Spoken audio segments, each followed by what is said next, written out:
சத்தத்தை கேட்க அமைதியான இருதயம் என்ன வேண்டும்? இருக்க வேண்டும். குவைட் அப்படின்னு சொல்லுவாங்க ஆங்கிலத்தில். கிறிஸ்தவ பிள்ளைகள் தேவ சத்தத்தை கேட்கணும்னா ரெண்டு விஷயம் அவங்க வாழ்க்கையில பிராக்டிஸ் பண்ணிக்கிட்டே இருக்கணும், பயிற்சி பண்ணிக்கிட்டே இருக்கணும்.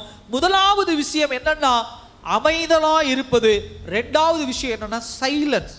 சைலன்ஸ் அப்படின்னு சொன்னா எந்த சத்தத்தையும் உள்ளே விடாமல், கேட்க விடாமல் அமைதியா என்ன பண்ணுவது? இருப்பது. தேவ வார்த்தை உங்களுக்கு தேடி வரணும், தேவ சத்தம் உங்களை தேடி வரணும், அமைதியா இருக்கணும். நீங்களும் ஆர்ப்பாட்டம் பண்ணக்கூடாது, ஆர்ப்பாட்டம் பண்ணுகிற இடத்துலயும் நாம என்ன பண்ணக்கூடாது? இருக்கக்கூடாது. ஆர்ப்பாட்டம் அப்படின்னு சொன்னா அந்த உலகபூர்வமா கட்சி நடத்துறாங்க அந்த மாதிரி சொல்லல. நல்லா கவனிங்க.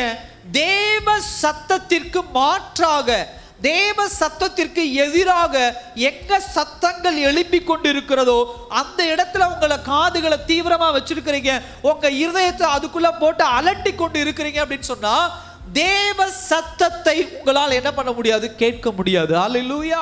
ஆபிரகாம் அந்த பிராக்டிஸ பண்ணாரு. எப்பொழுதும் தனிமையிலே போய் தேவ சமூகத்திலே உட்கார்ந்து கேட்கிற ஒரு ஆளா என்ன பண்ணாரு? இருந்தார். அதுபோல அமைதலான இருதயம் அப்படின்னு சொன்னா தேவ சத்தத்துக்கு கீழ்ப்படியணும். அப்படின்னா மற்ற சத்தங்கள், மற்ற வார்த்தைகள் என்ன பண்ணக்கூடாது? நமக்குள்ள வரக்கூடாது. அதுக்காக ஆபிரகாம் எடுத்த ஒரு மிகப்பெரிய டெசிஷன் என்ன, மிகப்பெரிய முடிவு என்னன்னா லோத்துவை தன்னிடத்திலிருந்து என்ன பண்ணா? பிரித்து அனுப்பிச்சிட்டான். அவனுடைய அமைதியை கெடுக்கிற மாதிரி சில ஆக்டிவிட்டிஸை லோத்துவினுடைய அவருடைய உறவினர்கள் செஞ்சதுனால லோத்துவை தன்னுடைய கூட்டத்தை விட்டு என்ன பண்ணிட்டார்? பிரிச்சுட்டாரு. சோ இந்த அமைதலா இருப்பது அப்படிங்கிறது என்ன அடையாளம் அப்படின்னு சொன்னா தேவனுக்கென்று நீங்க ஒரு ஸ்பேஸ் கொடுக்குறீங்க, தேவனுக்கென்று ஒரு இடம் கொடுக்குறீங்க. கர்த்தர் உங்களோடு இடைபடுவதற்கு, கர்த்தர் உங்களோடு பேசுறாரு அப்படின்னு சொன்னா நல்லா கவனிங்க. நீங்க எதிர்பார்த்ததை கர்த்தர் எப்பொழுதும் பேசுகிறவர் அல்ல. நான் எதிர்பார்த்ததை கர்த்தர் பேசுகிறவர் அல்ல.